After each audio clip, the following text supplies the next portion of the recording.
الحمد لله رب العالمين، والصلاة والسلام على أشرف الأنبياء والمرسلين نبينا محمد وعلى آله وصحبه وأهل طاعته أجمعين، أما بعد۔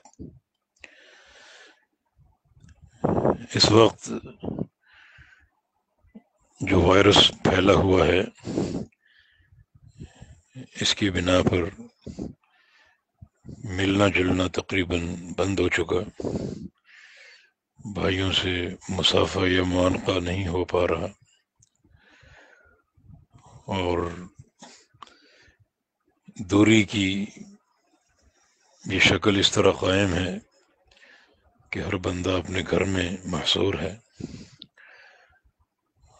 رمضان کی بھی آمد ہے، کچھ لوگ پریشان دکھائی دیتے ہیں کہ رمضان کی عبادات کا کیا ہوگا، لیکن اس پریشانی کی کوئی توجیہ نہیں کی جا سکتی، ساتھی خواہ مخواہ پریشان ہیں۔ جو بھی ہے اللہ تعالیٰ کا امر مقدر ہے، جس پر ہر بندے کو سر تسلیم خم کرنا چاہیے۔ امیر المؤمنین عمر بن خطاب رضی اللہ عنہ کا قول ہے کہ ما ابالی ای مطیت ارکبنی ربی، مجھے کوئی پرواہ نہیں میرا رب مجھے کس سواری پر سوار کروا دے۔ معنی یہ کہ کوئی بھی حالت، کوئی بھی صورتحال، غمی ہو، خوشی ہو، تنگی ہو، آسانی ہو، مالداری ہو یا فقر ہو، یہ سب سواریاں ہیں، اللہ تعالیٰ کا امر ہے۔ اللہ رب العزت جس سواری پر بٹھا دے میں اس کی رضا پر راضی ہوں۔ تو اس وقت اس وبا کی صورت میں گھروں سے نکلنا ممکن نہیں ہے، تو یہ عبادات گھروں میں انجام دی جائیں گی، تو یقیناً اللہ تعالیٰ کی رضا اسی میں ہے، یہ اس کا امر ہے، اس کی تقدیر کا فیصلہ ہے۔ تو اس میں کیوں ہم شکوے کریں یا کیوں ہم پریشانی کا اظہار کریں؟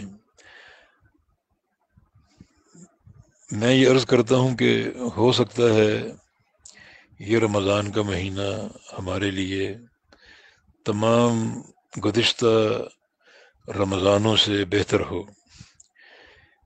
جو گزشتہ رمضان گزرتے تھے تو ہم سوچتے تھے یا باتیں کرتے تھے رمضان میں بڑا مزہ آیا، فلاں جگہ تراویح پڑھی، وہاں کے امام کی قرأت اور لہجہ حرم کے امام جیسا تھا، اور فلاں جگہ اعتکاف کیا، بڑی وہاں رونق ہوتی تھی، وغیرہ وغیرہ۔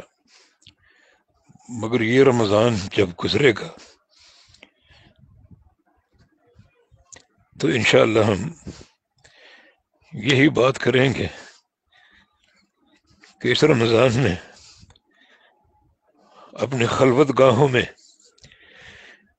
اپنے رب کے ساتھ تنہائی اختیار کی،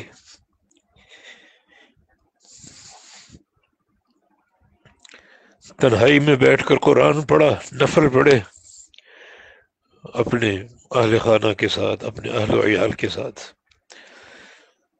تو بڑی اخلاص سے بھری باتیں ہوں گی۔ اس سے قبل رونقیں آنا جانا ممکن ہے، اخلاص ہو نہ ہو، مگر یہ رمضان سب سے بہتر ہوگا انشاءاللہ کہ اس میں اللہ تعالیٰ کے ساتھ خلوت کے موقع ملیں گے، تنہائی کے موقع ملیں گے، تنہائی کی عبادات ہوں گی، رب تعالیٰ کے سامنے روئیں گے، گڑ گڑائیں گے۔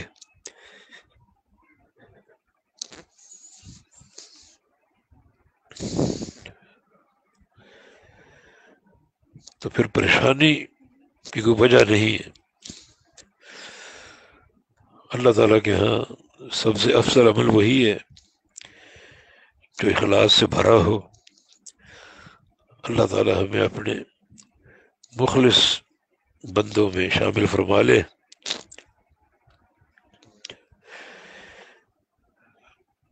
انشاءاللہ ہم رمضان کی جو عبادات وغیرہ تراویح وغیرہ ان کا اہتمام اپنے گھر میں ہی کریں گے. یہ المعہد السلفی لتعلیم و تربیہ میں عمومی طور پہ تراویح پڑھا کرتے تھے، وہاں تراویح نہیں ہوں گی، اپنے گھروں میں پڑھیں گے انشاءاللہ. جو یہ 20 نکاتی ایک پروگرام آیا ہے ہماری حکومت کی طرف سے،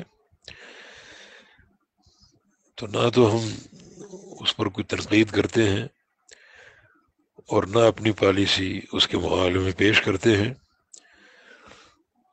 میں یہ عرض کر رہا ہوں کہ میں گھر میں ہی نماز کا اہتمام کروں گا.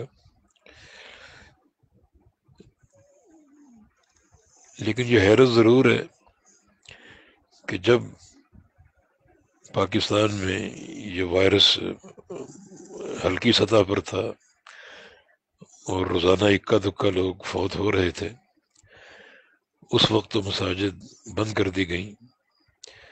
لیکن جب 18-20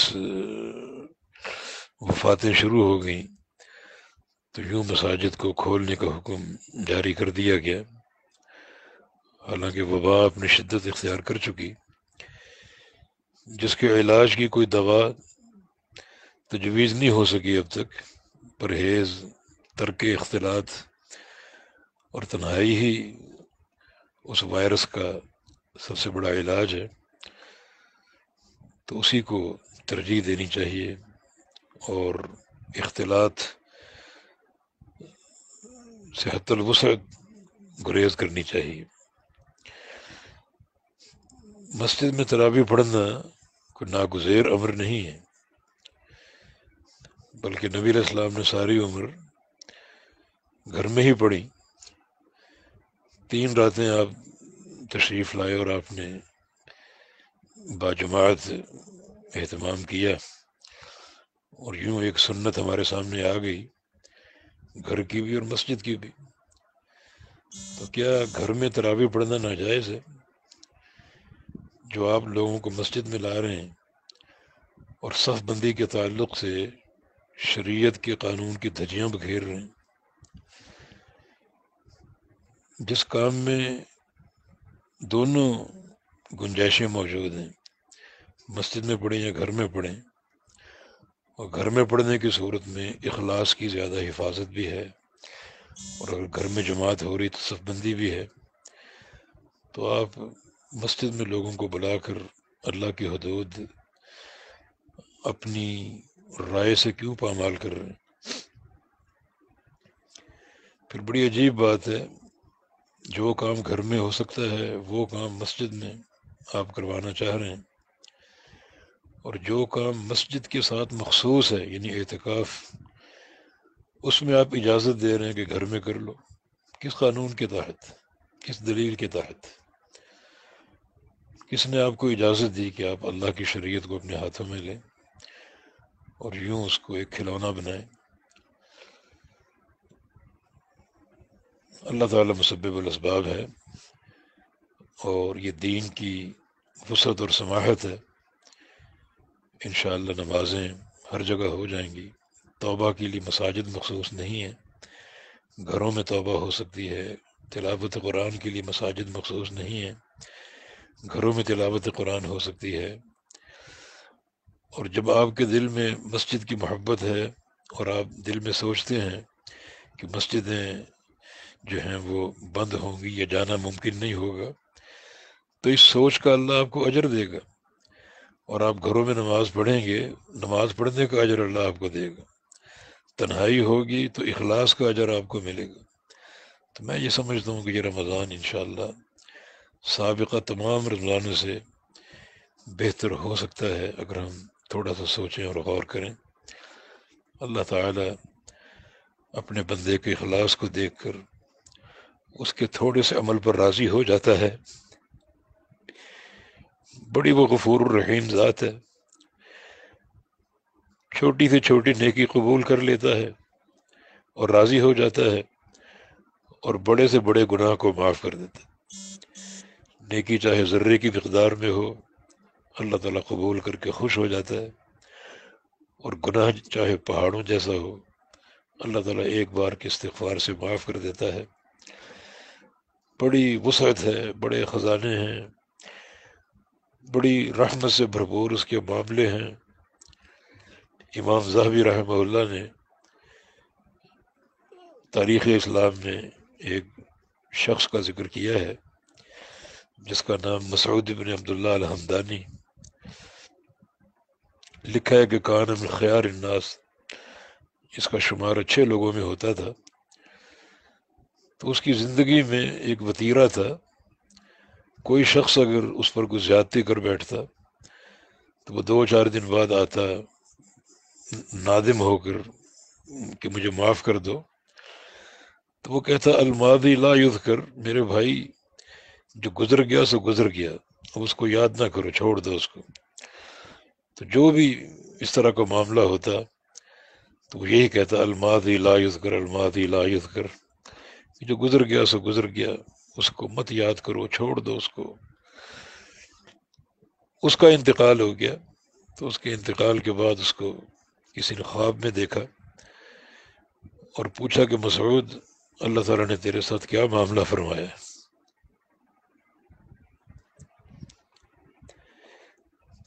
تو کہتا ہے کہ اللہ تعالیٰ نے جب مجھے دیکھا تو مجھے پکار کر کہا کہ یا مسعود الماضی لا یذکر، مسعود جو گزر گیا سو گزر گیا، اس کو مت یاد کرو، انطلقوا بہ الی الجنہ، وہ سامنے جنت ہے، چلے جاؤ اس میں۔ بڑا غفور الرحیم ہے، بڑا غفور الرحیم۔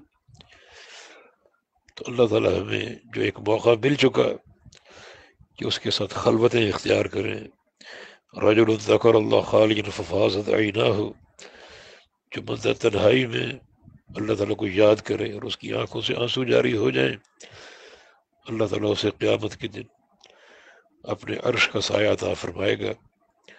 تو الہ العالمین ہمیں توفیق دے کہ ہم تیرے ساتھ کچھ خلوت میں وقت گزاریں، تیرے سامنے روئیں، گر گڑائیں، سچی اور خالص توبہ کریں، خلوت کی عبادات کریں۔